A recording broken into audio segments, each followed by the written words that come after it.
సరిగ్గా అదే సమయంలో జమీందారీ బంగ్లాలోకి అడుగు పెట్టాడు జోగిందర్. హలో రాజాసాబ్, నమస్తే. చాలా కాలం తర్వాత మీ బంగ్లాకొచ్చాం. మీ ముఖంలోని ఆనందాన్ని, మీ పెదవుల మీద చిరునవ్వుని చూస్తున్నాం. ఇప్పటికైనా మీ ప్యాలెస్లో సంతోషం వెల్లివిరుస్తున్నందుకు ఐఆమ్ వెరీ వెరీ హ్యాపీ. రాజా రంగప్రసాద్ ఆ అభినందనలను చిరునవ్వుతో స్వీకరిస్తూ, కృతజ్ఞులం. మా ఆహ్వానాన్ని మన్నించి విచ్చేసినందుకు ధన్యవాదాలు తెలుపుతున్నాం. క్షమించండి, చాలా ఏళ్లు గడిచిపోవడం వల్ల మిమ్మల్ని గుర్తించలేకపోతున్నా అన్నాడు. సిక్కుల గెడ్డం మీసాలు అతికించుకుని, శిరస్సు పైన వస్త్రాన్ని చుట్టుకుని, ఫుల్ సూట్లో మారువేషంలో వచ్చిన జోగీందర్ మందహాసం చేసి, అది సహజం. కాలం మనుషుల్లో మార్పును తెస్తుంది. మనం కలుసుకొని 25 దాటింది. పైగా మీతో కంటే నాకు మేజర్ రాజేంద్రతోటే పరిచయం అధికం. ఆ రోజుల్లో మేము మంచి మిత్రులం. అప్పటి మా పరిచయాన్ని మరిచిపోకుండా ఆహ్వాన పత్రం పంపినందుకు మీకే ధన్యవాదాలు తెలుపుతున్నాం. బై వీరు నా స్నేహితుడు. మన జమీందారిని చూడాలని ముచ్చటపడితే నా గెస్ట్‌గా తీసుకొచ్చాను అంటూ తన పక్కనే అదే వేషంలో ఉన్న తేజాని పరిచయం చేశాడు. తేజ జంకుతూనే నమస్కారం పెట్టాడు. రంగప్రసాద్ ప్రతి నమస్కారం చేస్తూ, చాలా సంతోషం. 25 తర్వాత మా ఆహ్వానాన్ని మన్నించి మా అబ్బాయితో మీకున్న స్నేహాన్ని గుర్తించుకుని వచ్చినందుకు నాకు చాలా ఆనందంగా ఉంది. రండి, లోపలకు పదండి అని ఆహ్వానించాడు. వాళ్ళ పేర్లేంటో తెలుసుకోవాలని ఆ రుద్రుడు అనుకోలేదు. ఆ ప్రస్తావన రానందుకు వాళ్ళకి చిన్నతనం అనిపించలేదు. జోగీందర్, తేజ ముందుకెళ్ళి అప్పటికే వచ్చిన అతిథుల గుంపులో కలిసిపోయారు. సింహద్వారం చెంతనే నిలబడ్డ రంగప్రసాద్ అతిథులను ఆహ్వానించడంలో బిజీ అయిపోయాడు. ఆయన సంతోషానికి పట్టపగ్గాలు లేకుండా ఉన్నాయి. 25 తర్వాత ఆ బంగ్లా కళకళలాడిపోతుంది. పాత స్నేహితుల్ని, పరిచయస్తుల్ని కలుసుకోగలుగుతున్నందుకు ఆ వృద్ధుడి మనసు ఉత్సాహంతో ఉరకలు వేస్తోంది.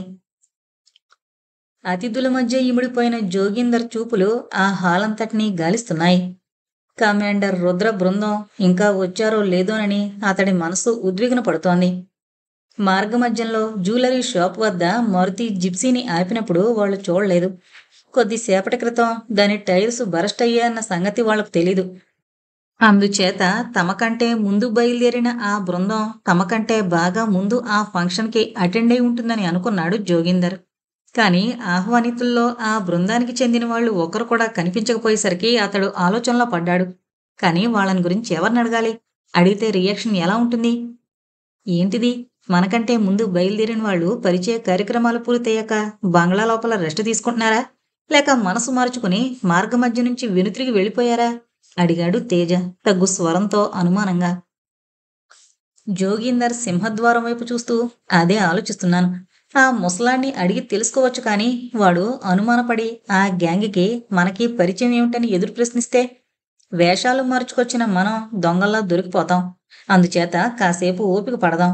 ముందొచ్చినా వెనకొచ్చినా ఫంక్షన్ టైంకి ఎలాగూ వాళ్ళిక్కడికి చేరుకుంటారు. లెటస్ వెయిట్ అండ్ సీ అని జవాబిచ్చాడు. అంతలో కరతాళ ధ్వనులు వినిపించసాగాయి. వాళ్ళిద్దరూ తలలు తిప్పి చూడసాగారు. ఖరీదైన సూట్ ధరించి ఆకర్షణీయంగా ముస్తాబైన కిరణ్ చేతులు జోడించి ముకుళిత హస్తద్వయంతో మేడమెట్లు దిగుతున్నాడు. గౌతమి ఆప్యాయంగా కొడుకు 2 భుజాలు పట్టుకుని నడిపిస్తూ అతడి వెనక మేడమెట్లు దిగుతోంది. ఆ కుటుంబంతో బాగా సన్నిహిత సంబంధం ఉన్న వాళ్ళంతా ఆ అపూర్వ దృశ్యాన్ని చూసి ఆనందంతో మైమరిచిపోతూ చప్పట్లు కొట్టసాగారు. కిరణ్ తల్లితో పాటు మెట్లు దిగి హాల్లోకి రాగానే బాగా దగ్గర సంబంధం ఉన్న ఓ వృద్ధుడు అతన్ని ఆప్యాయంగా అక్కును చేర్చుకుని వాత్సల్యంగా వీపు నిమురుతూ, నిన్నిలా చూస్తుంటే మీ నాన్నగారిని చూస్తున్నంత ఆనందంగా ఉందబ్బాయ్. ఆ టీవీ, ఆ దర్జా వారసత్వంగా నీకు సంక్రమించాయి అని అభినందించాడు. ఓ అతిథి జోక్యం చేసుకుంటూ, అవునండి, ఆయన సింహం కడుపున చిట్టెలకు పుడుతుందా అని కామెంట్ చేశాడు. అతిథులంతా హర్షధ్వానాలు చేశారు. జోగీందర్ ఆ ఆనందోత్సాహాల్లో పాలు పంచుకోలేకపోతున్నాడు. అతడి దృష్టి సింహద్వారం మీదే కేంద్రీకృతమై ఉంది. అతడి మనసు వ్యాకులంతో పరిపరి విధాలు ఆలోచిస్తూ కొట్టుమిట్టాడుతోంది. ఆ కుర్రాన్ని అభినందించి గ్రీటింగ్స్ చెప్పడానికి అతడు అక్కడకు రాలేదు. రాజాసాబ్, 25 తర్వాత మమ్మల్ని ఎందుకు పిలిచారు? ఎప్పుడో జానెడంత ఉండగా చూసిన మీ మనవణ్ణి మేము ఊహించినంత ఎత్తుకు పెంచి చూపించి కనువిందు చేస్తున్నారు. ఈ విందుకి ముందు మరి మాకు లేదా మందు అన్నాడు ఒక అతిథి కవితా ధోరణిలో. రంగప్రసాద్ చిరునవ్వు నవ్వి, మా వంశం సింహ శార్దూలాలకి ఆలవాలం. మా సుపుత్రుడు మందు మైకానికి కడు దూరం. వాడి ఆదర్శమే మాకు శిరోధార్యం. కనువిందైన మా మనవడు కమ్మని భోజనం ఉండగా అవసరమా ఆ మందు అని కవితా ధోరణిలో జవాబిచ్చాడు. అతిథులు ఒక్కసారిగా హర్షధ్వానాలు చేశారు. సరిగ్గా అదే సమయంలో ఆ పాతకాలం నాటి గోడ గడియారం టంగు టంగుమంటూ యథావిధిగా గంటలు కొట్టసాగింది.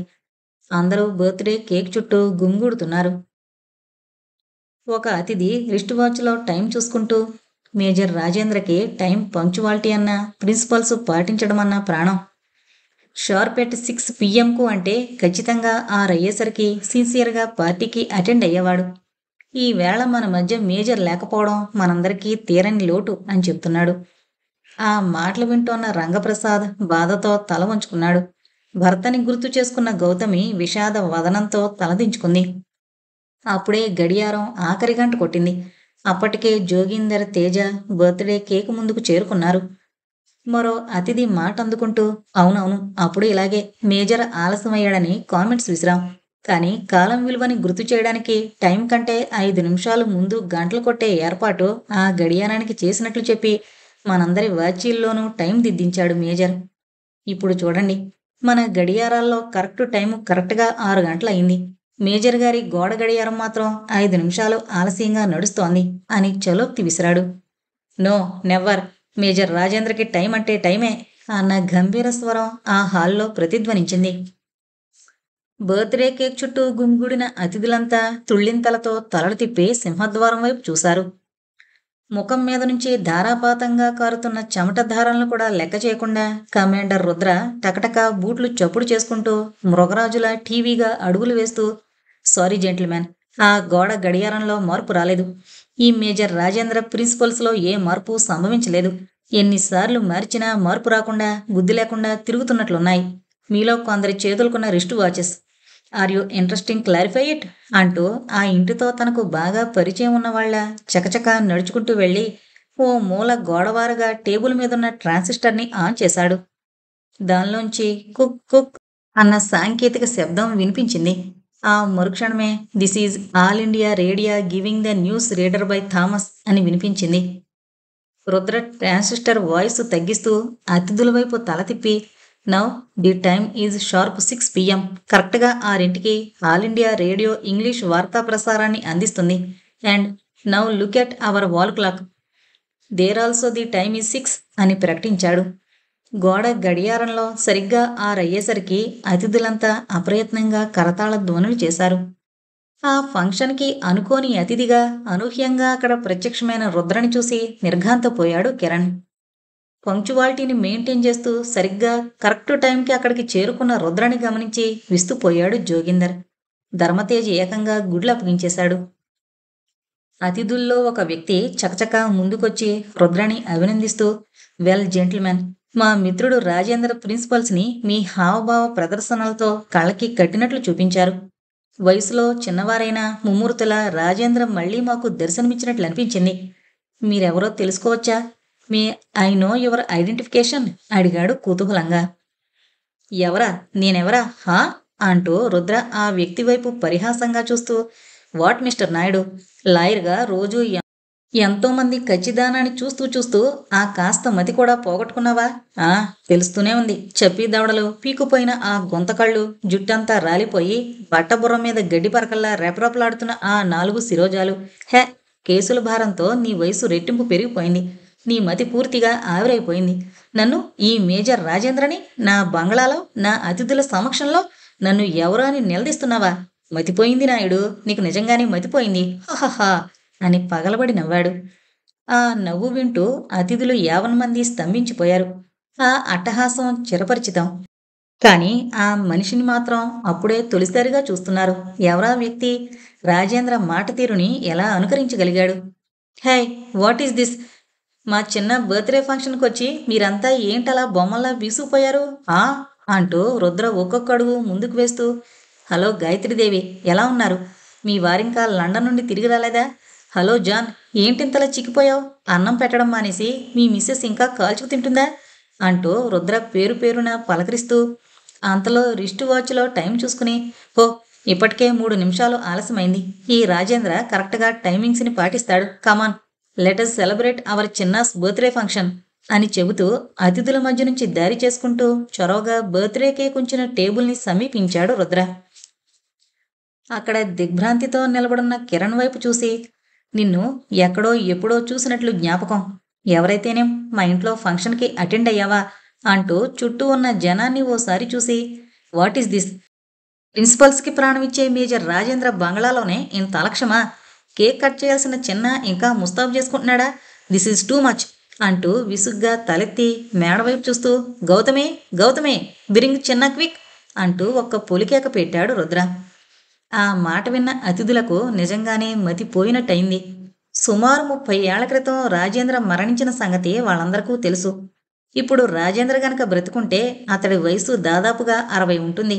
అతడి వయసులో సగమైనా లేదు. ఈ యువకుడు తనే రాజేంద్రని అంటాడేమిటి? ఇతడు పిచ్చివాడా? పిచ్చాసుపత్రి నుంచి పారిపోయొచ్చాడా? గౌతమి గౌతమే గెట్ డౌన్ విత్ చిన్న అరిచాడు రుద్ర గొంతు చించుకుని. ఉరిమినట్లు అనిపించిన ఆ గర్జనకి అతిథులంతా ఉలిక్కి పడ్డారు. అదే క్షణంలో వెనక నుంచి రుద్ర వీపు మీద రాజాసాబ్ చెయ్యి పడింది. అతను త్రుళ్ళిపడుతూ తల తిప్పి ఆ రుద్రుడి ముఖంలోకి చూస్తూ నిశ్చేష్టుడయ్యాడు. జోగీందర్, తేజ ఆ దృశ్యాన్ని ఆకలింపు చేసుకోలేక తెగమక పడిపోతున్నారు. రుద్ర షాక్ నుంచి తేరుకుంటూ నాన్నగారు అని పలకరించాడు. ఆ పిలుపు వింటూ ఆ రుద్రుడు విస్తుపోయాడు. రుద్ర అదేమీ పట్టించుకోకుండా ఆయన ముఖంలోకి బాగా తేరిపారా చూస్తూ, ఏంటిలైపోయారు? అప్పుడే మీకేమంత వయసు మీరిపోయిందని మీ కళ్ళ కింద గుంటలు పడ్డాయి? మీ మెడ కింద చర్మం ఇలా జారిపోయిందేమిటి? రెగ్యులర్గా మందులు వాడడం లేదా? నేనిక్కడ లేనందువల్ల మీ కోడల్లో కొత్త మార్పులేమైనా పుట్టుకొచ్చి మీ ఆహార పానీయాల్లో ఏదైనా లోటు చేస్తోందా? రాజసం ఉట్టిపడే మీ వదనంలో అప్పుడే ఇన్ని ముడతలా? మీ రక్తంలో ప్రవహిస్తోంది క్షాత్రం. ఈ వంశంలో పుట్టుకతో వచ్చింది ధైర్యం. దేశ రక్షణా బాధ్యత వహించి వారు ఫ్రంట్కి వెళ్లిన ఈ కొడుకు మీద బెంగ పెట్టుకుని మీరలా అయిపోవడం నాకెంత బాధగా ఉందో తెలుసా నాన్నగారు అని అతడు ఆవేదనతో అంటుంటే తన కన్న కొడుకే తనను అలా పరామర్శించినట్లు అనుభూతి చెందుతూ నోట మాట పెగలక మానుపరడిపోయాడు ఆ వయోవృద్ధుడు.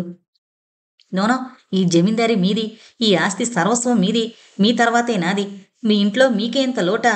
మీ అతిగతి చూసేవాళ్లే కరువయ్యారా అంటూ రుద్ర ఆవేదనతో చెమ్మగిలిన నేత్రాలను మునివేళ్లతో చప్పున ఒత్తుకుని, ఉండండి కనుక్కుంటాను అంటూ విసురుగా తలెత్తి, ఏయ్ గౌతమి అంటూ బెబ్బులిలా ఒక్క గాండ్రింపు గాండ్రించాడు. సరిగ్గా అదే క్షణంలో సముద్రం పాయలు విచ్చుకున్నట్లు అతిథులు రెండు వైపులకు విచ్చుకున్నారు.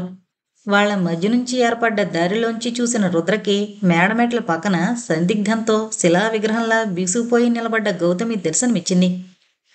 అతడు అడుగు ముందుకు వేసి, ఏ గౌతమి, ఆలస్యంగా వచ్చానని అలక, జీప్ టైరు బరస్ట్ అయితే టైంకి ఫంక్షన్కి చేరుకోవాలన్న ఆరాటంతో 13 కిలోమీటర్లు లెఫ్ట్ రైట్ కొట్టుకుంటూ వచ్చిన నా మీద ఆగ్రహమా? కాక మామగారి ఆలనా పాలనా చూడనందుకు ఎక్కడ మందలిస్తానోనన్న భయమా అని అడుగుతూ ఒక్కొక్క అడుగే ముందుకు వేస్తూ ఆమె వైపు పరిశీలనగా చూస్తూ, ఓ, ఇక్కడ కొందరికి అనుకున్నాను నీ బుద్ధిలోనూ ఏదో మార్పు వచ్చింది. చాలామంది తెల్ల జుట్టుకి నల్ల రంగు వేసుకుంటారు. కృష్ణపాసాలాంటి నీ నల్లటి కేశాలకు నువ్వు తెల్ల రంగు వేసుకున్నావా? రంగు మార్చుకోగానే దుర్బుద్ధి పుట్టి మా నాన్నగారిని ఆదరించడం మర్చిపోయావా? ఆ, అచ్చా, జుట్టుకి రంగే అనుకున్నాను. ముఖానికి కళ్ళజోడు కూడా తగిలించావే. ఎక్కడి నుంచి వంట పట్టించుకుని వచ్చావు ఈ కొత్త వేషాలు అని వ్యంగ్యంగా ప్రశ్నిస్తూ నిశ్చేష్టురాలైపోయిన గౌతమి ముఖంలోకి తేరిపారా చూశాడు రుద్ర. సుమారు 30 ఏళ్లుగా వైదవ్యాన్ని అనుభవిస్తోన్న ఆమె పాలబాగాన సింధూర కుంకుమ కనిపించకపోయేసరికి అదిరిపాటుతో అడుగు వెనక్కి వేశాడు. జుట్టు కట్టే కాదు, బొట్టు కూడా తీసేశావా? ఈ వంశానికి గొప్ప చరిత్ర ఉంది. తరతరాలుగా ఈ ఇంటి కోడళ్లుగా వచ్చిన వారంతా పుణ్యస్త్రీలుగానే స్వర్గానికి వెళ్లారు. మా ముత్తమ్మగారు, మా నాయనమ్మగారు, మా అమ్మమ్మగారు పసుపు కుంకాలు చెక్కు చెదరకుండానే భౌతిక దేహాన్ని చాలించి మా వంశానికి వన్ని తెచ్చారు. అలాంటి ఇంటి కోడలుగా అడుగు పెట్టి భర్త ఎంటలేని సమయాన బొట్టు తీసేసి ఈ ఇంటి గౌరవానికే కళంకం తీసుకొస్తావా? How dare you? నీ అనాగరిక చర్యలతో ఈ ఇంటి పరువు ప్రతిష్టలు మటగలిపిన నిన్ను ఆగ్రహవేశాలతో విసురుగా చెయ్యెత్తాడు రుద్ర. మిస్టర్ రుద్ర! ఆమె చెంప మీద దెబ్బ పడుతుందని భయపడుతున్న వాళ్లంతా ఒక్కసారిగా త్రుళ్ళిపడ్డారు. చేయి విసరబోయిన రుద్ర అసంకల్పితంగా స్పందిస్తూ చివాలను వెనుతిరిగాడు. ప్రొఫెసర్ శ్రీరామ్ రొప్పుతూ లోపలికి పరిగెత్తుకొస్తూ, రుద్ర, వాట్ ఈస్ దిస్ అంటూ గర్జించాడు.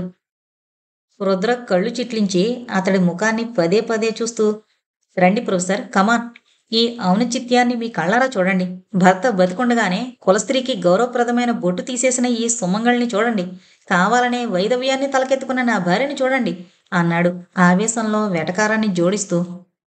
ఎవరు మీ భార్య? ఆవిడే మీ భార్య అని సాక్ష్యమేమిటి? అసలు మీరెవరో మీకు తెలుసా? సీరియస్‌గా ప్రశ్నించాడు శ్రీరామ్. అతడి హావభావాలను నిశితంగా గమనిస్తూ. రుద్ర అతడి వైపు ఒక వెర్రిచూపు చూసి, వీళ్ళందరితో పాటు మీకు మతిపోయిందా? నేనెవరో మీకు తెలీదా? మేజర్ రాజేంద్రని. అప్పుడే మరిచిపోయారా? అంటూ ఎత్తి పొడిచాడు.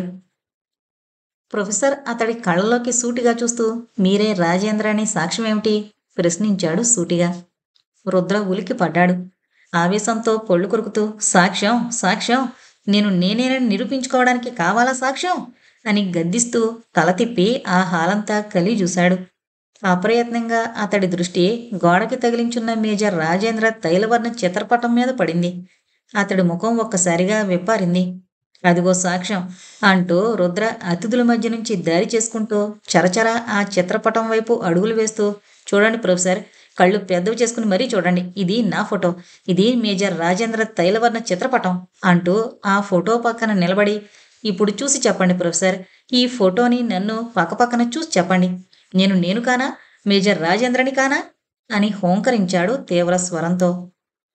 అతిథులు యావన్మంది హాహాకారాలు చేశారు. శ్రీరామ్ చకచక అక్కడికి వెళ్ళి పక్కనే గోడకి తగిలించున్న అద్దాన్ని గబాలన ఊడదీసి, అవునో కాదో మీరే చెప్పండి మిస్టర్. మీ ప్రతిబింబాన్ని ఈ అద్దంలో చూసుకుని మీరెవరో మీరే తేల్చుకోండి గంభీరంగా అంటూ అద్దాన్ని అతడి ముందుంచాడు. అద్దంలో తన ప్రతిబింబాన్ని చూసుకున్న రుద్ర అనూహ్యమైన విభ్రాంతితో కెవ్వున అరిచాడు. What is this? My face! నా ముఖం ఇలా మారిపోయిందేమిటి? రుద్ర ప్రశ్నకి ప్రొఫెసర్ గంభీరంగా జవాబిస్తూ, మారిపోయింది మీ ఫేస్ కాదు, మీ fate. Rudra, please control yourself Rudra, commander Rudra అన్నాడు. రుద్రకొక్కసారిగా తల తిరిగినట్లు అనిపించింది. రెండు చేతులతో తల పట్టుకుంటూ, మై గాడ్ ఆక్రోశంతో ఆక్రందిస్తూ మోకాళ్ళ మీద కుప్పకూలిపోయాడు. సరిగ్గా అప్పుడే డాక్టర్ మృత్యుంజయ్ హడావిడిగా లోపలికి పరిగెత్తుకొచ్చాడు. సరిగ్గా అప్పుడే కిరణ్ తల్లిని సమీపించి, ఊటీలో నన్ను కాపాడాడని చెప్పానే, ఆ ప్రాణదాత ఇతనేనమ్మా. తనే మా నాన్నగారంటూ చెప్పుకున్న క్రాక్ ఇతడే అంటూ ఆమె చెవిలో గుణిగాడు.